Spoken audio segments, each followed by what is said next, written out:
Bom dia, meus queridos irmãos e irmãs, queridos alunos desta escola maravilhosa que é a Escola Bíblica Dominical. É com alegria que nós estamos com os irmãos nesta manhã para poder estudar um pouco mais da Palavra de Deus. São todos muito bem-vindos. Peço agora que nós oremos pedindo a direção de Deus para o estudo que faremos neste momento. Oremos. Senhor, obrigado porque Tu és o Deus das nossas vidas. Obrigado por cada aluno e aluna que tem, ó Deus, sido fiel em acompanhar os estudos da Tua Palavra através da Escola Bíblica Dominical. Pedimos a Tua graça e a Tua bênção sobre nossas vidas, que nosso entendimento, nosso coração, enfim, que a nossa alma esteja, ó Pai, prontos para receber a Palavra do Senhor. E, ó Pai, dá-nos Tua graça para que sejamos dignos de ler e de compreender a Tua Palavra nesta hora. Assim oramos em nome de Jesus. Amém. Meus queridos irmãos e irmãs, esta é a 7ª lição deste trimestre. Nós estamos estudando várias partes deste começo das Escrituras. Hoje nós estamos encerrando então o livro de Levítico, que é chamado também o Código da Santidade. É o livro dedicado especialmente a Arão e aos seus filhos, melhor dizendo, a tribo de Levi. A tribo de Levi, de onde vem Moisés e Arão, é a tribo que Deus separou para cuidar do santuário, para se dedicar integralmente a zelar, a cuidar, a realizar todos os atos de adoração, todos os sacrifícios de Israel, conduzir o povo até a presença do Senhor e ensinar ao povo de Israel a respeito da vontade, da lei, dos mandamentos, das prescrições, das exigências e também das promessas do Senhor. Então, este livro leva o nome desta tribo, a tribo de Levi, que é de onde vem a família de Arão, que é a família sacerdotal. As demais famílias estariam ocupadas em cuidar dos demais afazeres do tabernáculo e do templo. Mas o sacerdócio seria de exercício exclusivo de Arão e de seus filhos. Então, hoje nós vamos estudar os capítulos finais, a partir do capítulo 21. Eu estou com a minha Bíblia aqui, não é? No livro de Levítico, e como nós vamos estudar do 21 ao 27, então eu quero ler com os irmãos no capítulo 26, os versículos de 1 a 13. É o texto que mostra uma promessa especial de Deus, não é? Para aqueles que lhe são fiéis. Leiamos. Não fareis para vós outros ídolos, nem vos levantareis imagem de escultura, nem coluna, nem poreis pedra com figuras na vossa terra, para vos inclinardes a ela, porque eu sou o Senhor vosso Deus. Guardareis os meus sábados, e reverenciareis o meu santuário. Eu sou o Senhor. Se andardes nos meus estatutos, guardardes os meus mandamentos, e os cumprirdes, então eu vos darei as vossas chuvas a seu tempo, e a terra dará a sua messe, e a árvore do campo o seu fruto. A debulha se estenderá até a vidima, e a vidima até a sementeira. Comereis o vosso pão a fartar, e habitareis seguros na vossa terra. Estabelecerei paz na terra, deitar-vos-ei, e não haverá quem vos espante. Farei cessar os animais nocivos da terra, e pela vossa terra não passará espada. perseguireis os vossos inimigos e cairão a espada diante de vós. 5 de vós perseguirão a 100, e 100 dentre vós perseguirão 10.000. E os vossos inimigos cairão a espada diante de vós. Para vós outros olharei, e vos farei fecundos, e vos multiplicarei, e confirmarei a minha aliança convosco. Comereis o velho da colheita anterior, e para dar lugar ao novo tirareis fora o velho. Porei o meu tabernáculo no meio de vós, e a minha alma não vos aborrecerá. Andarei entre vós, serei o vosso Deus, e vós sereis o meu povo. Eu sou o Senhor vosso Deus, que vos tirei da terra do Egito, para que não fosseis seus escravos. Quebrei os timões do vosso jugo, e vos fiz andar eretos. Amém. Que passagem maravilhosa. Que promessa gloriosa. Que bênção para o povo que obedece, que ama e que respeita os mandamentos do Senhor. Que promessa gloriosa é essa de Deus estabelecer o tabernáculo no meio de nós, estar conosco, viver conosco as nossas lutas, as nossas dificuldades e nos coroar de bênçãos abundantes. Aqui esse texto eu não poderia deixar de referenciar ele com o que o apóstolo João diz de Jesus. Ele diz que Jesus tabernaculou entre nós. Ou seja, ele colocou-se como tabernáculo entre nós. É esta a promessa que Deus faz ao povo no Antigo Testamento. Então, vamos agora ao estudo do que estes capítulos nos ensinam a respeito da adoração. O título da lição é este: Agenda para os adoradores. Eu preferiria chamar a lição de As obrigações e mandamentos do Senhor para o culto de Israel.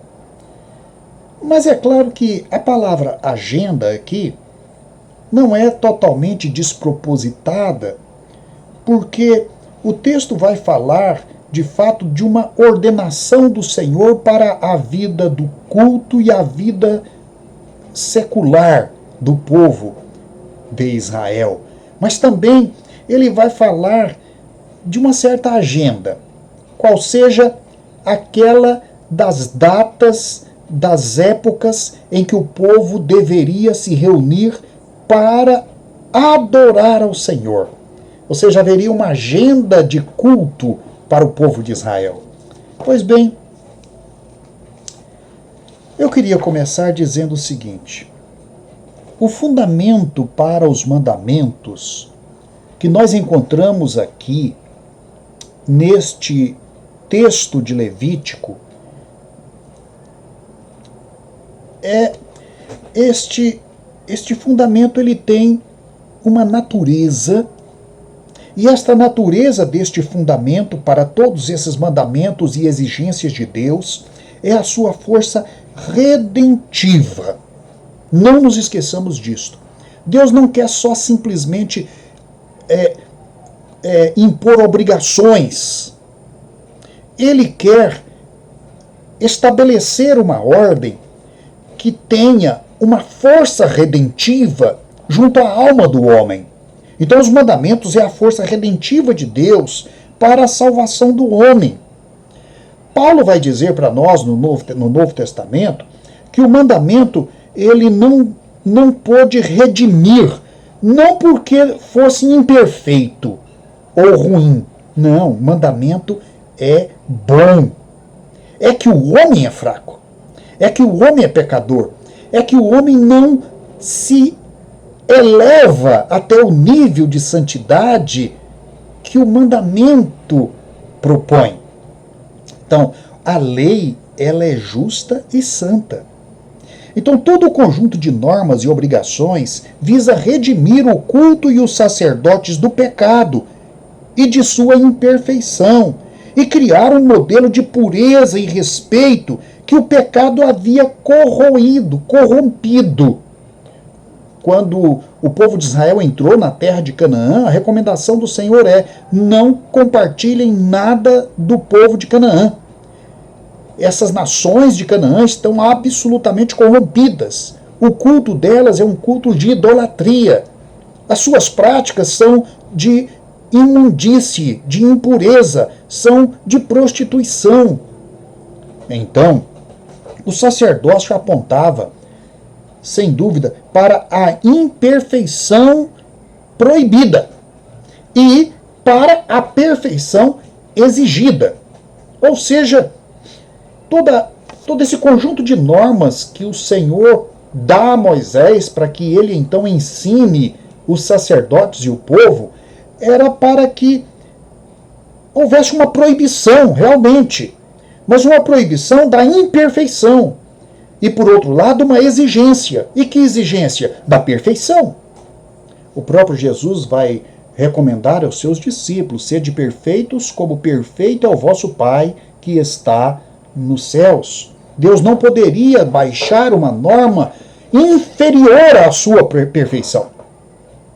O princípio que o ensino segue é este: o melhor, o mais puro, o mais alto são para Deus. Deus é honrado com o que ainda resta de bom em nós. Olha que coisa interessante. O que há de mal em nós desonra a Deus. O que há ainda de especial em nós glorifica a Deus. Ele chama à tona, através da linhagem de Moisés e Arão, a sua imagem e semelhança que o pecado estava soterrando lá no fundo da alma humana. O pecado, ele obscurece, o pecado estabelece as trevas, o pecado joga a perfeição, a bondade para o fundo do poço. Então, nós hoje achamos, quando lemos esses textos de Levítico, que Deus é exigente demais com os sacerdotes, os ministros do culto e do sacrifício, e com o povo de Israel. Ora, que sentido tem Deus proibir comer determinados alimentos? Por que o sacerdote não podia se contaminar? Ele tinha que se apresentar puro. Por que determinadas pessoas com certos defeitos não podiam servir no sacerdócio? Por que as roupas deveriam ser tão elegantes e tão limpas? Por que o ouro é, de fato, o metal que resplandece em todos estes mandamentos? Ora, a pergunta que muitos fazem hoje é esta: por que Deus exige um padrão tão elevado para os sacerdotes e o povo de Israel, se eram pecadores e imperfeitos? Hoje, aqueles padrões não seriam aceitos pelos homens modernos, pelos civilizados, não é? Os pecadores civilizados. Aqueles padrões seriam questionados. Aliás, o homem do século é o homem do questionamento. O mundo desenvolveu um tipo de mentalidade que não aceita nada sem questionar. Obediência é uma palavra obscura. Obediência é uma palavra proscrita. Ninguém quer, de fato, conviver bem com a obediência. Deus tem um propósito e uma razão para padrão tão elevado. O padrão tem como referência o homem original, não o homem do milênio caído, corrompido, o homem que já passou pelo dilúvio, o homem de Sodoma e Gomorra, que já teve sua cidade destruída, o homem de Canaã, que teve as suas terras tomadas por Deus e dadas à nação de Israel. Ou seja, o homem original é o que faz aqui a diferença. O homem original, a pureza e perfeição, a beleza e a bondade da criação, quando saiu das mãos do Deus Criador. Este é o padrão que Deus então usa para estabelecer as normas do culto e da vida do povo de Israel. A lei, ela tem uma, como eu disse anteriormente, uma força redentiva. Ela de fato quer lutar com o espírito humano para que ele então se corrija, para que ele possa ter uma vida perfeita diante de Deus. Mas o pecado atingiu de tal modo a nossa alma e a raça humana que hoje os homens não aceitam esse padrão. O sacerdócio e o culto reportam ao Deus que criou perfeito e aos elementos do sacrifício que deviam contrastar e confrontar o mundo corrompido. Por que este padrão do tabernáculo era tão elevado? Por que o sacerdote tinha que ter uma postura tão pura? Por que os levitas precisavam de obedecer aos mandamentos? Por que o sacrifício tinha que ser feito com mãos limpas? Por que o povo tinha que se aproximar de Deus com sinceridade? Porque o mundo caído deve ver no sacerdócio e no culto o propósito que Deus quer ainda realizar no homem e sociedade. O culto é redentivo, aponta para Cristo e para a nova criação. Levítico nos faz pensar nisto. Todo o conjunto de elementos e pessoas envolvidas no culto aqui em Levítico, nos sacrifícios, eles recebem mandamentos de Deus para serem obedecidos. Ou seja, Deus põe sobre eles um tipo de norma que vai então dignificar aquilo que eles vão fazer, tornar aquilo que eles vão fazer aceitáveis por Deus. A ordem e organização da vida espiritual são prescritos pelo Senhor e expressam a santidade mínima requerida para o sacrifício ser aceito por Deus. Nós precisamos de pensar seriamente nisto. Como temos, de fato, agido para com o culto que prestamos ao nosso Deus? Como tem sido a nossa vida cristã? Qual tem sido o nosso pensamento a respeito da pureza, da santidade, da honestidade, da sinceridade, do amor, da fidelidade a Deus? Será que Deus pode dizer a nós o que nós devemos fazer? Ou nós vamos agir como o mundo? Cada vez que Deus disser faça assim, nós faremos diferente. Não, nós devemos ser submissos. A palavra do mandamento vem para nos aperfeiçoar. Ela vem para implantar em nós a natureza digna de Deus. A quem então são dirigidas as normas do Senhor aqui nestes capítulos 21 a 27 de Levítico? Os capítulos 21 a 27 estão naturalmente divididos. Eu creio que os irmãos já leram esses capítulos. Durante a semana os textos foram postados para que cada aluno tivesse a oportunidade de ler. E lembrando então o que leram, vão perceber que esses capítulos estão naturalmente divididos por grupos de servidores do Senhor, que são então chamados por Moisés para ouvirem o que o Senhor ordena a eles. Está bem clara a divisão. Eu vou citar aqui então, fazendo um tipo de esboço desses capítulos, para a gente então relembrar, tá bom? Primeiro, o grupo dos sacerdotes. Isso está no capítulo 21 de Levítico. O capítulo 21, ele estabelece um padrão para os sacerdotes, para aquele que iria ministrar diante do Senhor, aquele que seria ungido com o óleo da consagração, da unção, para que o indivíduo pudesse então estar capacitado diante de Deus. Disse o Senhor a Moisés: fala aos sacerdotes, filhos de Arão, e dize-lhes: o sacerdote não se contaminará por causa de um morto entre o seu povo, salvo por parente mais próximo, etc. Então vem a recomendação para que o sacerdote tenha cheiro de vida e não cheiro de morte. Então, se ele fosse contaminado, ele deveria abdicar da sua escala para o sacrifício, outro ocuparia o lugar dele. Não tomarão mulher prostituta, ou seja, o sacerdote tinha que ter uma vida conjugal diferente e única. O sacerdote seria como Adão, que tem uma esposa, a Eva, saída das mãos de Deus, virgem, pura. E ele então a tomaria como esposa e a honraria. E ela teria filhos, e eles seriam uma família exemplar para Israel. Se há um grupo do qual Deus exige vida exemplar, é o grupo dos sacerdotes.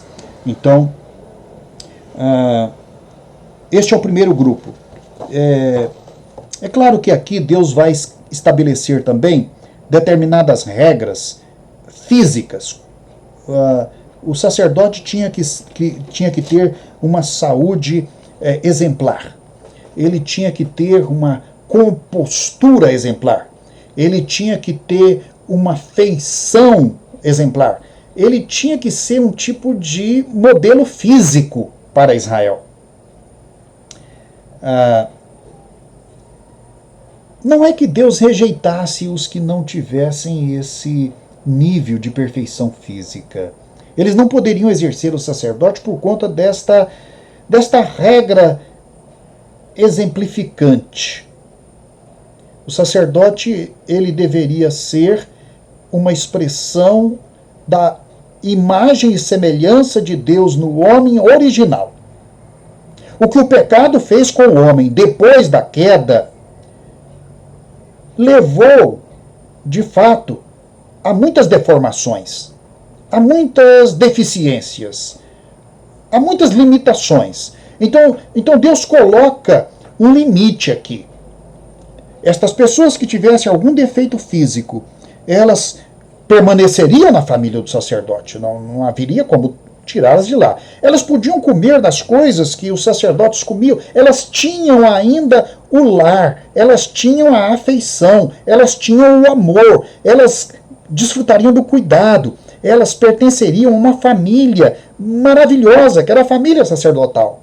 Mas Deus estabelece esta restrição na sua soberania. Eu não vou entrar aqui nos detalhes, não é? Mas eu só queria deixar claro que esta exigência de Deus é para que a imagem do Adão original, daquilo que veio das mãos de Deus com perfeição, fosse demonstrado pelo sacerdote que estaria ministrando em Israel. Bem, depois disto, nós temos uma outra divisão, que é os mandamentos para os filhos e descendentes de Arão.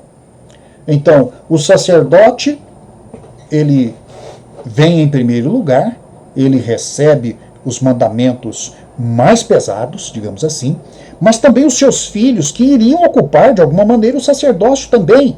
Eles precisariam de seguir as mesmas regras quando fossem a hora de serem sacerdotes.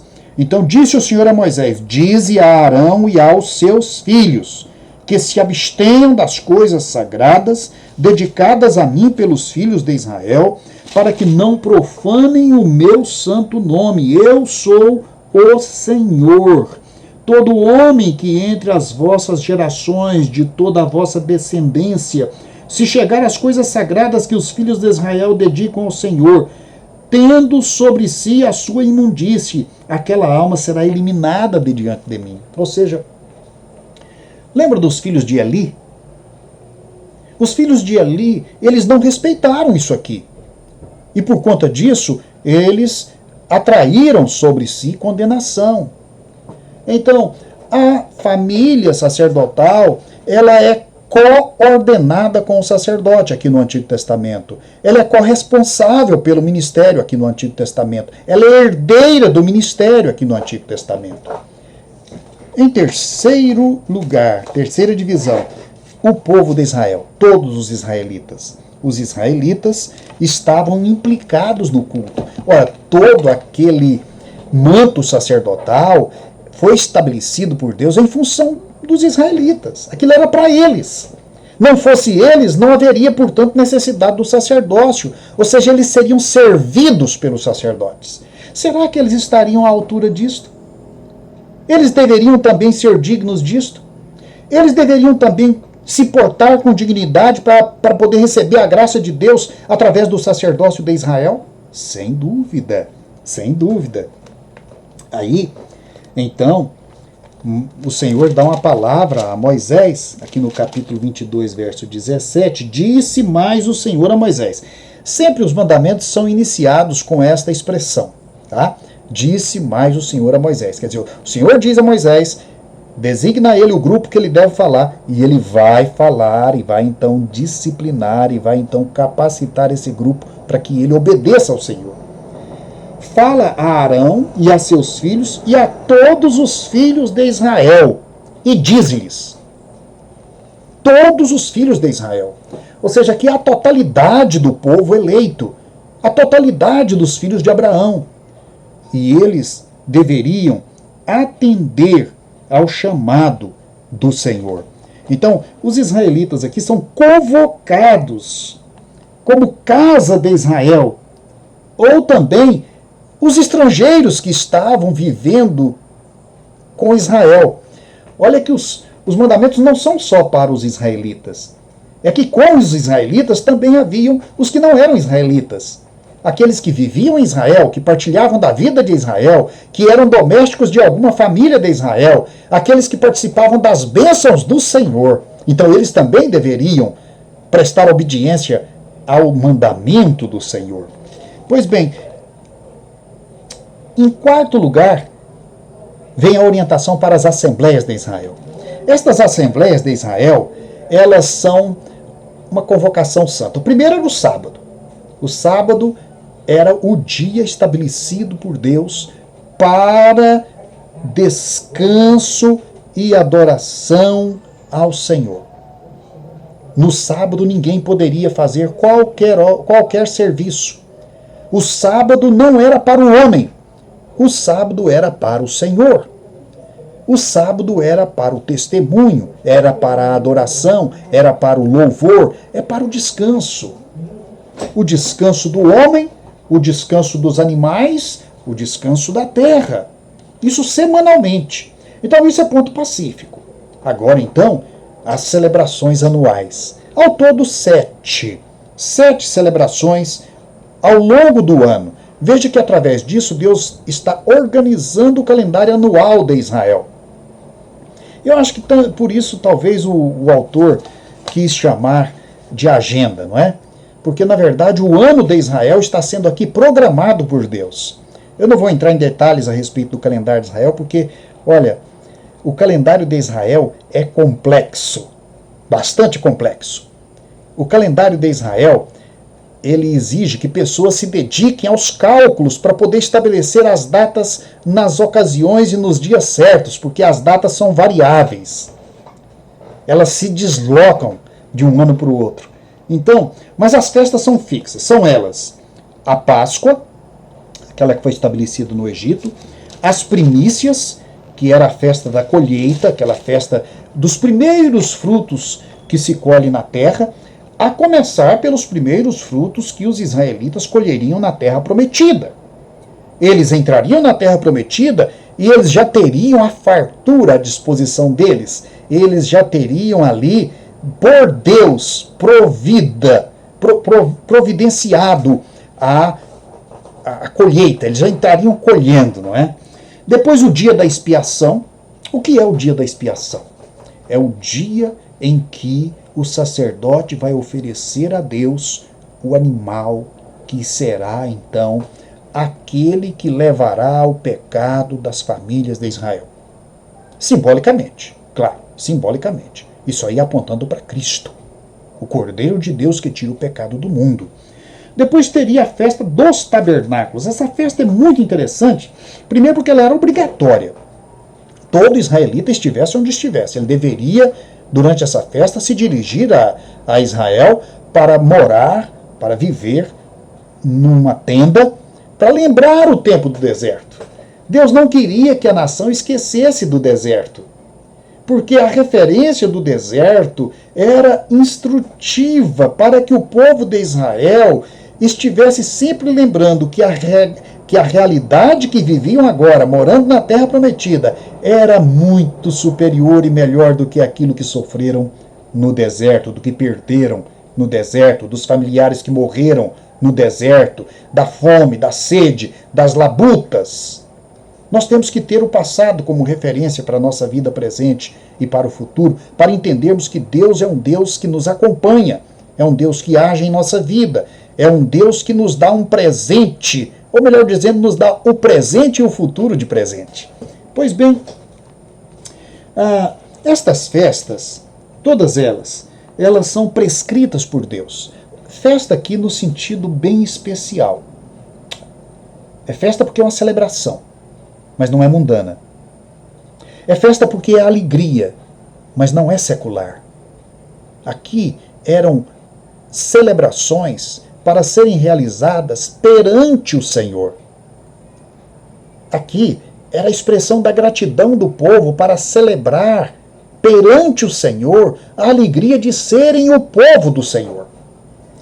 Bem, no capítulo, então, 24, há um outro conjunto de recomendações para o povo de Israel. Agora, para o povo, eles deveriam manter o tabernáculo. É claro que os sacerdotes estavam ali para cuidar, para limpar, para transportar, para zelar de tudo aquilo. Mas haviam coisas que eles precisavam para o consumo do tabernáculo. E uma dessas coisas era o azeite, porque haviam luzes que deveriam estar acesas durante todo o tempo. Aquilo consumia bastante azeite, e o azeite tinha que ser especial. Ele não poderia ser o mesmo azeite que estava na botija para fazer a comida ou outras refeições em casa. Ele era um azeite, ordena aos filhos de Israel que me tragam azeite puro de oliva, batido, para o candelabro, para que haja lâmpada acesa continuamente. Qual é o significado disso, meus irmãos? A luz do testemunho do crente tem que estar acesa o tempo todo. Jesus disse que você não acende uma lâmpada para colocar ela escondida debaixo de um balaio ou debaixo de um vasilhame. Ela precisa estar no alto para iluminar ao redor dela. Bem, em sexto lugar, a sexta divisão desse texto é no capítulo 24 ainda, só que no versículo 10 e seguintes. É muito interessante isso que está aí. Deus vai aí disciplinar o pecado da blasfêmia. Blasfêmia. Blasfêmia é uma tentação que o incrédulo sofre durante toda a Bíblia. Tentativas de amaldiçoar a Deus por conta das circunstâncias adversas, dos problemas que assolam a humanidade. Sempre quando a humanidade passa por uma grande provação, um grande sofrimento, por grandes perdas, a tendência é culpar a Deus. Então, aqui há um mandamento de que o israelita ele jamais poderia blasfemar contra o Senhor. Nunca. Ele deveria aprender a suportar as dores, as lutas, os problemas, as tragédias, com confiança no Senhor. Difícil. Experiência difícil. Que vai exigir muito do israelita, mas hoje também exige muito de nós. Nós também temos que enfrentar as lutas da nossa vida, sempre com confiança, com fé. Veja o capítulo 11 de Hebreus. Os homens que sofreram, mas mantiveram a sua fé, creram que Deus era galardoador daqueles que o buscam. E isto é verdade. Isto é verdade. Deus não deixa o seu povo sofrer impunemente, injustamente, desnecessariamente. Então, a blasfêmia é proibida. Aqui é o caso de um jovem, filho de um israelita com uma egípcia, e que, chegando em Israel, ele blasfema contra Deus, ele não queria obedecer os mandamentos de Israel, ele não queria se ajustar à vida de Israel, então ele não poderia viver em Israel. Mas aí então ele se enraivece contra aquilo e ele amaldiçoa a Deus. Aquele que blasfemar o nome do Senhor será morto, diz o Senhor aqui. O Novo Testamento vai nos dizer que o pecado que não tem perdão é o da blasfêmia contra o Espírito Santo de Deus. Nós não podemos blasfemar contra Deus. É uma atitude indigna do homem. O homem deve a sua existência a Deus. O mundo deve a sua existência a Deus. Se há alguma coisa que está acontecendo e que não está fazendo bem para nós, nós não devemos procurar as causas disso na maldade de Deus, porque Deus é bom, Deus é amor, Deus é justiça, Deus é santidade. Deus é o espelho da nossa vida. A Ele nós devemos tudo o que somos e que temos. Então nós precisamos honrar a Deus. Bem, as divisões finais. Deixa eu andar um pouco mais rápido aqui. No capítulo 25, nós vamos ter então a prescrição do jubileu. Aqui há dois tipos de jubileus. Um para os 7 anos, que era o jubileu da terra. A cada semana de anos, o povo deveria descansar a terra. Cessar a plantação. Deixar a terra descansar. E então, a terra ia se revigorar. Ela iria resgatar, recuperar os seus ingredientes minerais, para que na próxima colheita ela pudesse dar mais força à agricultura e alimento para o povo de Israel, para produzir o trigo, para produzir a azeitona, a uva, as frutas. Tudo deveria descansar. Não descansa só a terra, descansa também as árvores que produzem frutos. Que lição! Que lição maravilhosa esta! Deus conhece a sua criação. Ele sabe quando ela precisa de descanso. A própria criação, diz o apóstolo Paulo, geme. Por quê? Porque o homem não sabe respeitar os ciclos da criação de Deus. É preciso descansar a terra, descansar os animais, descansar as árvores, descansar os rios. Então, isso é interessante. Então o jubileu foi estabelecido por Deus para o descanso da terra a cada 7 anos, mas também para os homens, a sociedade, a ordem econômica, a ordem social, a ordem jurídica. Na verdade, isso aqui é um texto jurídico.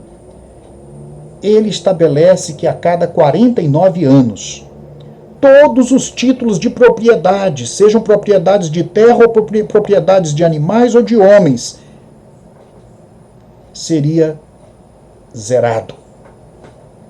Estes títulos, eles seriam então expirados. Não teriam mais validade. Não teriam mais validade jurídica. Ninguém é dono da terra, ninguém é dono de ninguém, ninguém é proprietário de coisas algumas. Então o jubileu era para marcar esta desobrigação. Então, se você, ao longo da vida, teve problemas, teve que vender a casa, teve que vender a terra, até filhos naquele tempo se vendia. Então, quando completassem 49 anos, tudo isso seria devolvido, ou para você ou para os seus herdeiros.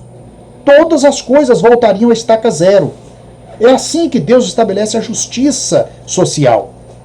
Agora, além disto, é claro que isso daqui é para favorecer, é Deus resgatando a justiça social, não é? Aqui no capítulo 25, a partir do 35, vai falar então do benefício disso para os pobres, para os escravos e para todos aqueles que ao longo da vida perderam alguma coisa por conta de má administração ou de algum tipo de crise financeira, por algum tipo de intempérie que tenha acontecido, uma fome, um terremoto, um incêndio, e aí então Deus resgata isso. E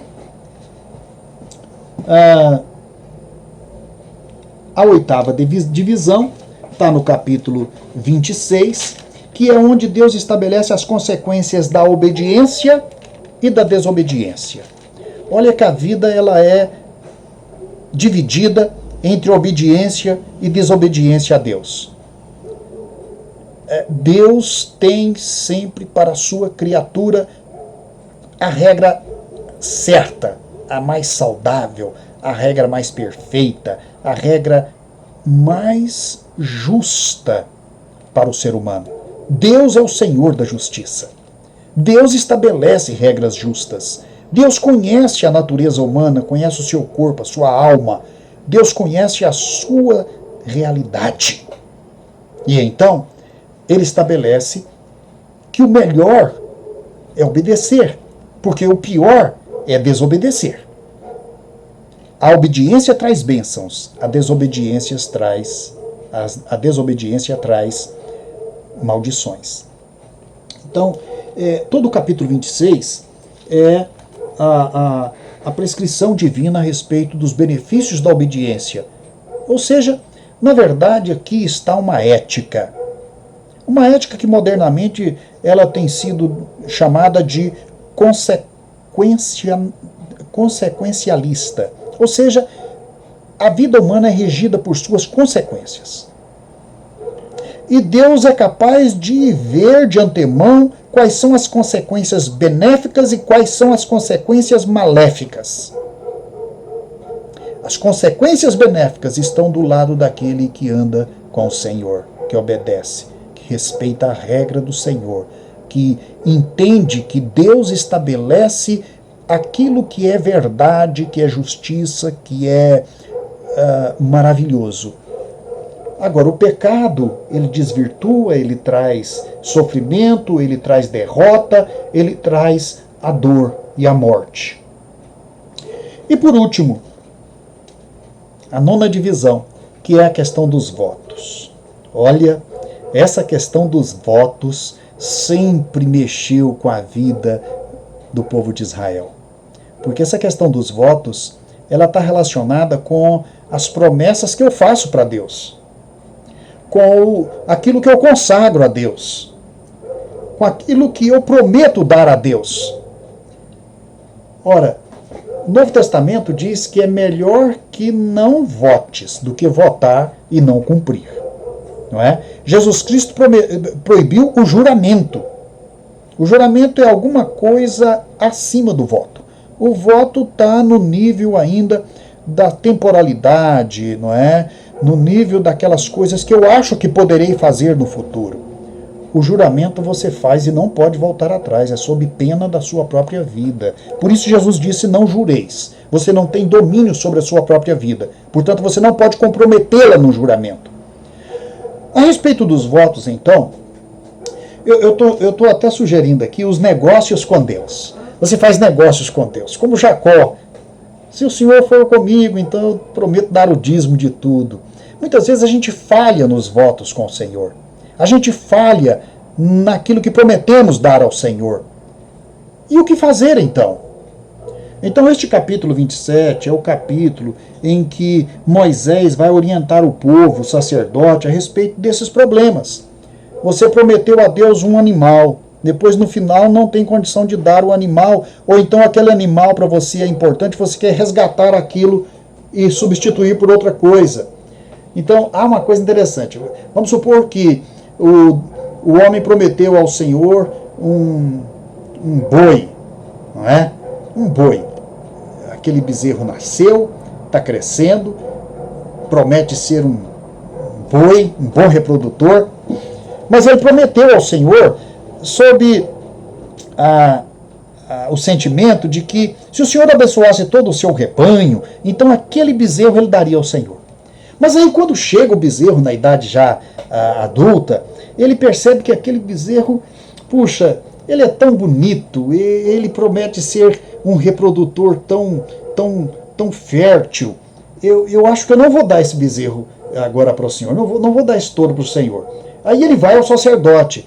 O sacerdote então diz, olha, o Senhor já tinha pensado nisso. Se você quer voltar atrás e quer resgatar então esse animal que você prometeu dar ao Senhor, você vai ter que substituí-lo por outro, mas você vai ter que acrescentar 1/5 de multa. 1/5 de multa. Você resgata, o valor dele é X, o sacerdote é que, na verdade, declarava o valor, sabe? Então, é uma coisa interessante. Então, o sacerdote é quem diz o valor daquele touro, não é o dono. Olha, vale tanto. E sobre esse valor você vai acrescentar ainda 1/5, que é a multa que Deus estabeleceu. Então ali ele poderia fazer isto. Mas havia outras circunstâncias, estão aí no capítulo 27, os irmãos poderão analisar e ler, etc. Mas uma coisa muito importante era o dízimo. Porque o dízimo não tem essa questão de eu não dou conta de dar o dízimo. Porque você só dá o dízimo daquilo que você recebe do Senhor. Então, você separa a 10ª parte daquilo que você colheu, daquilo que o seu rebanho produziu, ou do salário que você recebeu, e entrega para a obra do sustento do tabernáculo e do ministério do Senhor. Então, esse não tem muita negociação, não. Não há resgate para o dízimo, entendeu? Há resgate para outras coisas, de votos que o israelita fazia para o Senhor. Pois bem, então essas são as prescrições do Senhor para regular a vida do adorador, como se chama aqui, né? O israelita chamado aqui na lição como adorador.